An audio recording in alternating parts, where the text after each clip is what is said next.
October 1964. James Brown and the Famous Flames are about to go up for a big concert, and after them will be the Rolling Stones.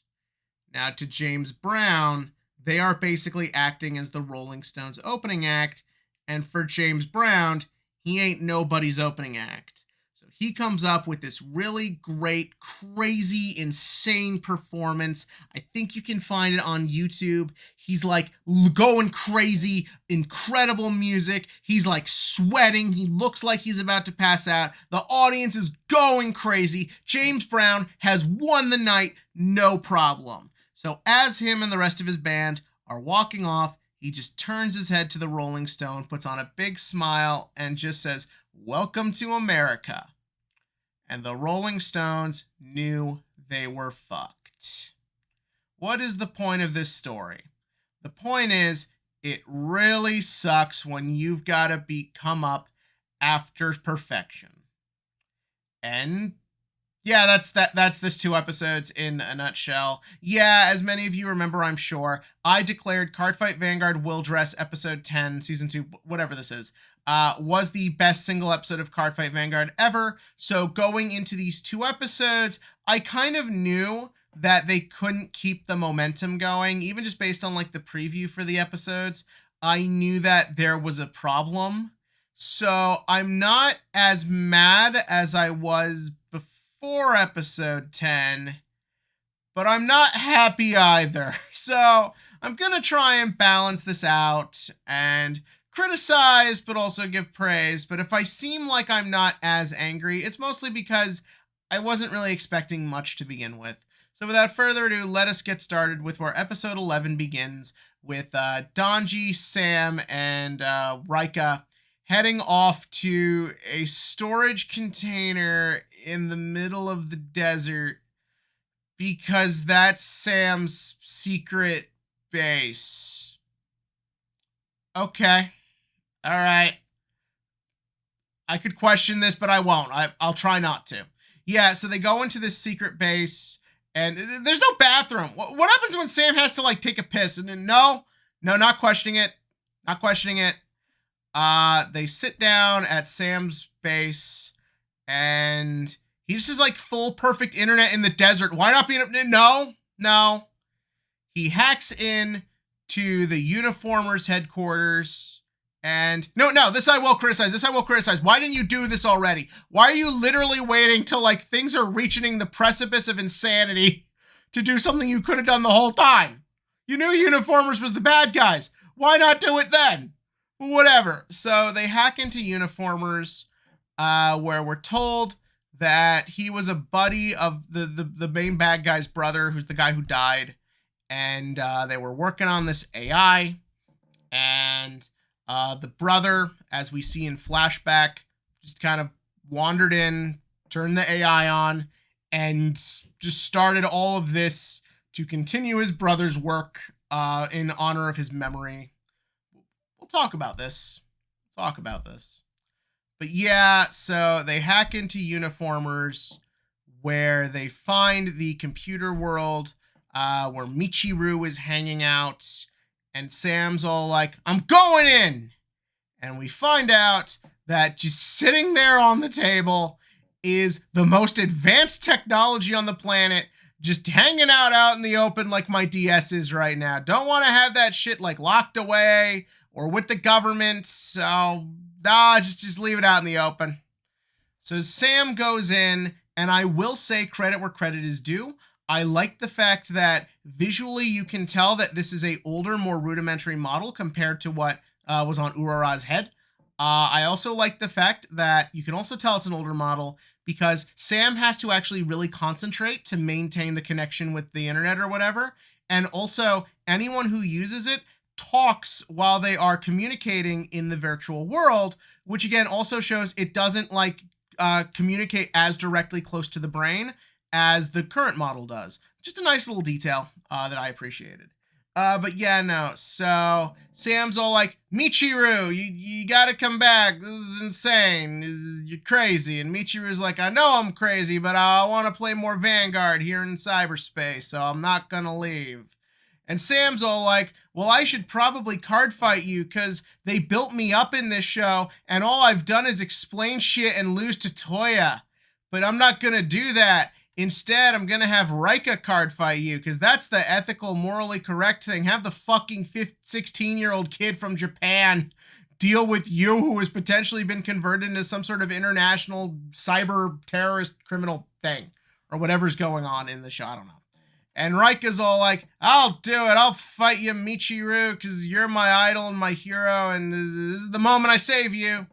And then they start the fight, and Rika naturally loses the fight, and Michi's all like, you suck because you play draw triggers in Youth Burt, you idiot. Also, you only ever go Gust, not Tempest. Fuck you, you pleb. Okay, to be fair, I will say this was the highlight of these 2 episodes to me. The idea that Rika, who has spent his entire life looking up to Michiru as this goal to aspire to be this level of strong, someone who gives off the impression of you may be odd or you may be a little unusual, maybe you don't fit in, but if you become good enough at Vanguard or good enough at anything, you can make a place for yourself. And Michiru has accomplished this through both strength and also just being kind of nice to people. And so that's why Rika, even though he's kind of an oddball and usually pretty like tough and a little full of himself, he does do things like take time to help other card fighters, all because he wants to aspire to be like Michiru. So to see all that get torn down, as he realizes, even though yes, Michiru does have that side of him that likes to help people and likes to be nice, he's kind of an asshole who doesn't care about anything. Like Michiru is basically a sociopath. He fully understands that like Uniformers is wrong and what they are doing is hurting people and will create more problems thanks to him going forward, but he doesn't recognize that he has any real reason or involvement to stop this, even if he more understands that morally they are wrong. That's a sociopath, someone who recognizes and understands the rules and laws of society, but for whatever reason feels that they do not have to abide by them or that they are separated from them. And so that's actually very well done, and I like the animation, the way Michiru looks a lot darker and aggressive and almost sinister when he's talking to Rika like this. Like Rika's image of him is gone, and when Rika then has to accept this and then say that, I'm sorry, I have to be against you now, and seeing how heartbroken he feels to have to do that to his hero, I think is actually a really nice scene. It's very well done. There's not much else well going on here, but that was done well. And then the next episode is the fight they've been building up to, which I wish they put that effort into building up the other actual good fight this season. But Donji fights Michiru. And a lot of people like the idea that Donji's not treating this as a big good versus evil fight. He's like, it's sort of like he's always understood that Michiru is not a normal person who thinks like the average person does. And that Michiru is someone who could be swayed by power and like wouldn't care about what that means so long as he gets stronger. And so he sort of treats it in kind. He treats it like just, I gotta get my buddy out of this before he causes a bigger problem. And I thought that was well done. But I just feel like for your big season finale, it just feels very shallow and doesn't really feel that impactful. Also, by making it that Donji wins, you create this weird dynamic of the 3 brainwashed people we've dealt with, they've all lost. Like, this concept doesn't work. Like, yeah, the chick beat Rika the second time, but winning on the crackback does not make an interesting villain. Like, Urara lost immediately, and now Michiru lost. So, why should I be afraid of anything going on? And because as we saw with Urara, it's fairly plausible and practical to get people back and they're just fine. There's no, like, threat level going on here. But yeah, no, so Donji beats Michiru, and Michiru falls into a coma, because all of this was too much strain on him physically and mentally. In other words, you don't want him doing anything morally wrong after this, so that way you can market him in future arcs, most likely. Speaking of which, let's talk about our big baddie for a minute. So in these episodes, we've basically established the AI is the actual villain. This guy was feeding him the AI Vanguard fights, so it could become the most powerful card fighter, because that's what it's supposed to do. And the real reason all this is going on is for the AI for the sake of honoring his brother's memory. This is not that interesting. This is not that exciting.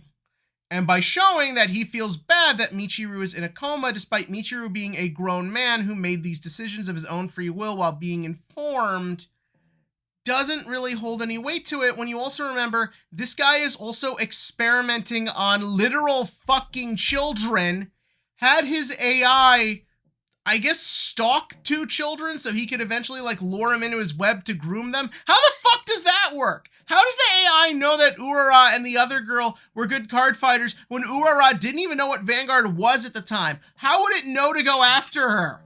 What is fucking happening here? It's just giving explanations for things you don't really have any better answer for.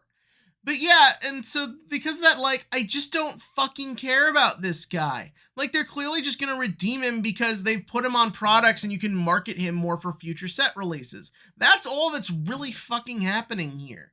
I don't fucking care about him. He's a fucking monster. Somebody shoot him in the head. I don't get why in this franchise bad guys can ever just be fucking bad guys.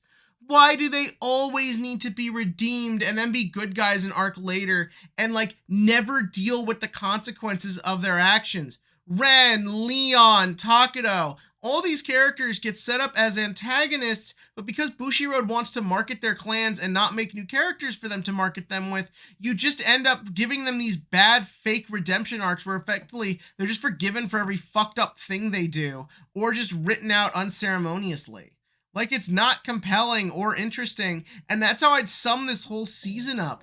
For the most part, there's some standout moments. Hell, the best episode ever is in this season. But for the most part, nothing feels like it was planned out right. Nothing feels like it was paced right. It's just a bunch of random things going on that sort of come together to form a plot, but that plot does not feel like it has any real forward momentum or interesting aspects to it at all. It's honestly just kind of a mess, and that's how I feel about Will+Dress overall. And again, I'm heartbroken. I love these characters. For the most part, I love this world. And again, like I said, I loved episode 10, but it needed to be better handled. You can't have one standout episode hold the rest of the show together, and you can't have all these random plot elements without some form of emotional anchor grounding it. And there was none of that, because every time you had it, you basically wrote it out. So yeah, that was my basic thoughts on Will+Dress. I might have 1 or 2 little other videos to do where I kind of maybe do some interesting things with this show, but we'll worry about that a little later. For now, give me your thoughts on these 2 episodes. Again, as I always say, if this arc worked for you, if you liked what was here, that's totally fine. I think it did for a lot of people. It just didn't for me. But yeah, give me your thoughts on that below. And as for the Vanguard question of the week, DBT 09 is officially out. We got your dragon tree. We got the robot thing. We got the weird unicorn chick. We got new Bruce. We got Youth Burt support. What are you playing from this set? Are you going to use it at your Spring Fest, or is your Spring Fest already happened? Tell me about all that below. And as always, click to like, click to subscribe, and join me for, yeah, I think I will do a couple more things talking about Will+Dress.